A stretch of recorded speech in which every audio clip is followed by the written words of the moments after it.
Hello, hello, hi, folks. Welcome. Happy Tuesday.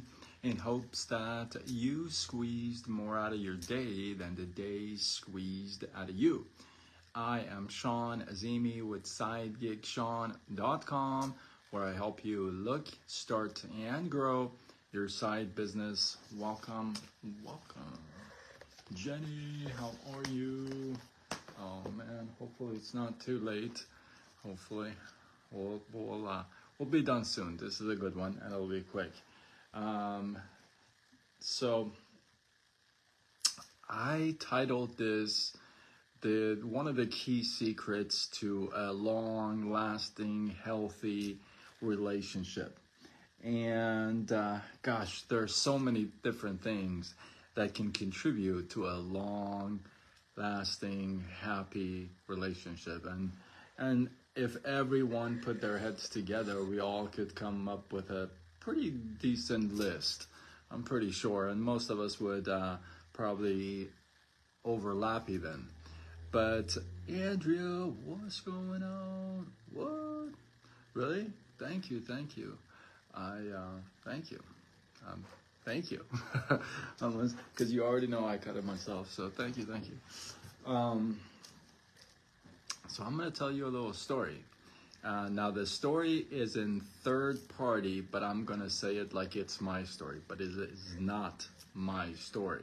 I'm telling it for somebody else. Okay. So the story goes, a kid is telling the story, and he says that he remembers, Andrew, that he remembers one day that he remembers that his mom used to make breakfast for like food for lunch and dinner, if you would. Not a farm story. That's funny. I was gonna throw that in. Not a farmer story. I haven't told a farmer story for a while. Well, I did with the other day. So this kid remembers that his mom used to make breakfast for lunch or dinner, if you would, right? Now, I don't know anybody else who's done this before, but I gotta confess, but before my ex, for basically 48 years of my life, I always had dinner or lunch for breakfast. Always. Like literally always. Maybe I can count the number of times that I actually had breakfast for breakfast. But it's always, I don't know, I always had leftover food. I know, nobody believes that stuff. But I would always, like literally, and everybody would make fun of me because I had leftover food and I would have it for breakfast. Like I would have a burger, I would have pasta, I'd have Persian food. And that was my style, basically 48 years of my life. And then I don't know what happened. And then it switched. But, well, my pancreas had a lot to do with it too. So there's not a lot of things that I can't actually eat that I used to eat. But back to the story. So this kid remembers that his mom used to make breakfast food for dinner or lunch. And he remembers this one particular night that she put, after a long day of work, she put in front of the family, in front of him and his dad. She puts a plate of eggs, sausage, and this really extreme burnt biscuits. By his surprise, the dad starts eating the eggs and the sausages, and he spreads butter and jam on the burnt toast, and he eats every single bite of it. And when he's done, he even thanks the wifey, right? Well, the kid gets up. He says, "I remember getting up from the seat, from the table, and going to the kitchen, and I remember hearing my mom saying to my dad, 'Hey, I'm really sorry about the burnt biscuits.'" And he remembers hearing his dad saying, "I love burnt biscuits." And that night, he says, when he went to bed and his dad came to tuck him in, if you would, he asked his dad, "Hey, do you really, love burnt bi- biscuits?" And the dad says, "Your mom put in a long day at work, a hard day at work. She's tired. So one burnt biscuit is gonna do nobody no harm, right? All these years she's been amazing. So she's got one burnt biscuit, if you would, right? Nobody is," and he continues to say, "I'm not by far perfect at all. I have imperfections. I forget things." And the world is full of imperfections, and I think that's such a beautiful story, because it actually hits home for me, and I'll tell you why in a second. But it's such a beautiful story because, I don't think I've well. At one point in my life, it was almost like a snap. I completely changed my whole thoughts and everything about food, right? I rarely throw away food now. I don't like it when people throw away food. I either, just don't make it. I just don't like throwing food. I have a lot of respect for food. I don't like to throw food around. I cook with a lot of love, and there's just a whole thing about food that I appreciate, because there was a time in my life that I didn't have any food, right? So, and it was a really humbling time. So I definitely appreciate that. From that on, from like literally, I remember that day on, it was like a switch for me. It doesn't matter what you put in front of me. I'll eat it. I'll eat it. In fact, the reason why it hits home is that my ex, when she used to prepare food, sometimes, maybe, you get a little bit more extra salt, or I don't know, extra oil, or what happens, right? And one of the things that I guess I got credit for, very few things, was that I never complained about the food or the cooking. I never complained. I never said cook or don't cook. Anytime there was food, I was so grateful. Oh my goodness, are you kidding me? Any type of a homemade food, I'm all over it. You don't have to ask me twice. I'm grateful. My mom cooks, and she even told me the other day, she goes, "It doesn't matter what we put in front of you, huh?" I go, "What do you mean? I love it. It was great." She goes, "No, you say that about everything." And that's kind of true, but if I really like the dish, then I can't stop like talking about it. And they know, like people who know me know that about me, right? Breakfast for dinner, man, is so good. Oh man, I'm telling you, try dinner for breakfast and breakfast for dinner. I'm telling you. You may switch forever. I'm telling you. But so it's that nobody's really perfect. If they are, they're not. It just doesn't make any sense. Imperfection is everywhere. There was a company on Shark Tank a few years ago that they would collect imperfect produce and sell it, because people would be throwing away a potato that was shaped weird, a carrot that was shaped weird, a tomato that was shaped weird, just imperfect produce, and they would sell it. What a great idea, right? So there is beauty in imperfection, and we should probably stop looking for perfect everywhere, because honestly, nobody look in the mirror. You're definitely like far away from being perfect, you, me included. So one of the things in the relationship, I love this about this, it's just to basically, you really your like accepting each other's faults, right? Like, you know, the other person has got faults and you have faults, and you like accept each other's faults, right? And you respect each other's differences. I think that's what it really comes down to. When you respect that there's a difference.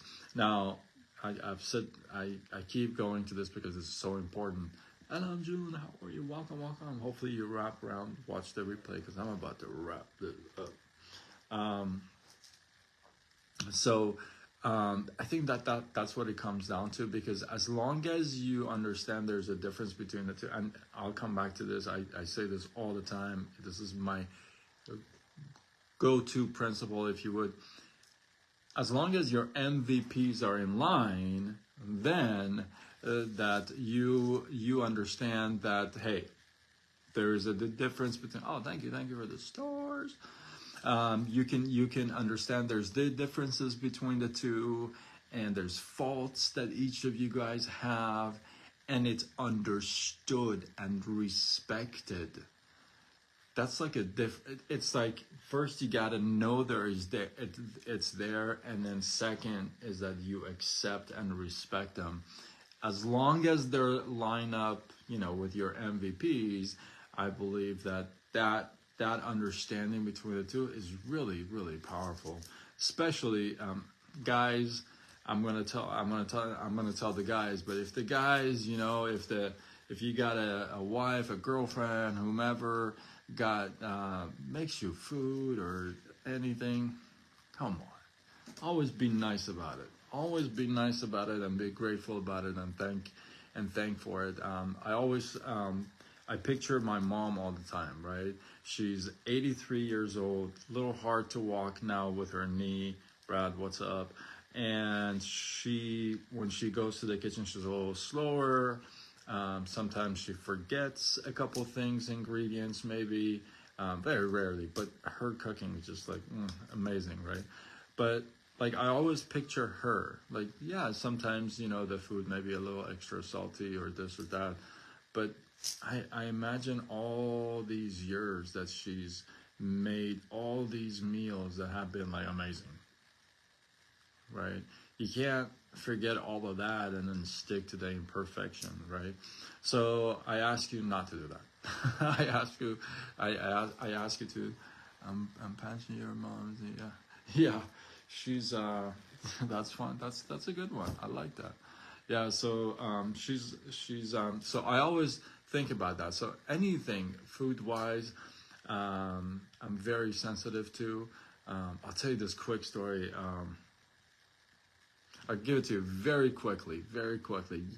Some of you may think I'm really like way more strange, but I went to there's a Persian restaurant and supermarket here where I live, close by. I don't shop there any longer, but I used to. And they have Persian food court, right? It's like a Persian food court, something like that. And it was a long day. I had a long day at work, and I think I had worked like 15 hours, and I was exhausted. I was on my way home, and I told myself I'm going to call in my order. And I'm going to call in my order. So I call in my order, and by the time I get there, it was like 40 minutes long, right? By the time I get there. So I get there, and I'm expecting the food is ready, right? So there's a line of people, and I go to the person, I go, hey, I called in for the order. And he goes, oh, okay. And he looks, he goes, oh man, you gotta wait a little bit. I go, oh, okay. So remember, now it's been like 45 minutes since I've called and been waiting. Now I'm waiting 15 minutes, 20 minutes. It's like, dude, I really want to go home. I didn't want to come here and wait. That was the whole reason. So I go up front, I go, hey man, remember me? Like, I called in now about an hour ago, bro. Is like the food ready? He goes, yeah, for sure. And he grabs this plate of, this to-go box of, so let's see, Elham and Brad would know what I'm talking about of this place. So they have wholesome choice. I'll just say it. So they have this to-go box, right? So he puts this to-go box here, and he just pours this rice in there. And he takes this, I never forget it. He takes this skewer of ground beef kubide. I don't know what you call it, right? Ground beef barbecue, I guess, whatever. He takes this skewer, and then he goes like this. And with the bread, he's taking it off the skewer, right? And he does this, and he literally throws the meat in my plate. He throws it in this plate, and then there's rice that kind of just like gets thrown off my plate because of the impact. Kebab, thank God. Oh my goodness. Kebab. Really, Sean? So he throws this thing and just kind of like, you know, and then he closes it and he goes, here. And I go, kebab, oh my God, I can't believe I forgot the word. And then he goes, here. I go, I'm not taking that. And then everybody else, looking at me, there's this old lady, I never forget her, she was so cute. She was standing right next to me. And I said, I'm not taking that. And he goes, isn't this your order? I go, well, that's what I ordered, but that's not what I'm taking. And then he goes, I don't get it. I go, I know you don't get it. I don't want I'm not some kind of a dog that you throw the food at me, bro. I work hard, and I don't appreciate you throwing the food at me. And he goes, what do you mean? I go, dude, you just like, if you don't like your job, bro, there's plenty of other people that would love to take this job. I'm just telling you straight up. I don't like my food thrown at me. Maybe somebody else does here, but I don't. Besides, now I called in an hour and a half ago. The reason why I called is because I didn't want to wait. I had a long day. I just want to go home. Not only I waited, now you throw the food at me, so I don't appreciate that, right? So I called the manager, or I did. Yeah. And Bob, what's going on? Hopefully you circle back, watch the replay, because I'm about to wrap this up. But so in a case like that, I wouldn't appreciate that, because you know that's, you know, I've had a shift in how I feel about food and meals and everything else, right? I know most people say I would be shy to say that. When I said that, this old lady next to me, it was so cute. She goes, yeah, you know what? He's right. I'm like, I'm not gonna, and he goes, you want to wait again? I said, I don't want my food thrown at me. Just understand that. I'm not some kind of a dog that you just throw the food at me. Besides, I paid for this thing. You know, throw the food at me like that? I don't take it like that. And the manager is all like, it was a long night. Manager comes in and is all like, can you tell me who it was? I go, absolutely, it was that guy right there. I'm like pointing him out. So, but when it comes to home and your household is a whole different ball game. You gotta give love, man. You gotta give love to the people that give you some love. Especially, like I'm all about that homemade. Oh my God, if there's a homemade food, there's a couple of things that like I don't really like in Persian dishes. Like I really can't. Like I really don't like. Like I really don't like. But other than that, you make anything, man, I'm all in. Let's go. Let's do this dance. I can't feed my dog. Yeah, exactly. I told him, I said, I feed my dog nicer than you served me my own food. Dude, little guy was a king. You know, like I wouldn't throw food out. Oh my goodness. Yeah. Anyway, I digress. But with that, yeah, so when it comes to that, it's just respecting and understanding the differences and the faults of each other. And I think that's so important because, you know, it's one thing to understand it and not respect them. You see, it just doesn't go really well together. And then the other thing is, like, you can respect it, but you have no understanding of it. Right? So you want those two to go hand in hand together, and that's the most important thing. So with that, hopefully you guys got some love, some inspiration, some value. Drop one takeaway from this live below. Some of the ladies are upset because of my last live. I'm sorry. She said yes. If you don't know what I'm talking about, go check it out. So, that's about it, folks. And if you feel like this is worthy of sharing, do what you got to do. Spread the love, tag a couple people. And with that, I am Sean Azimi with SideGigSean.com, where I help you look, start, and grow your side business. Signing off until tomorrow when we do it all over again.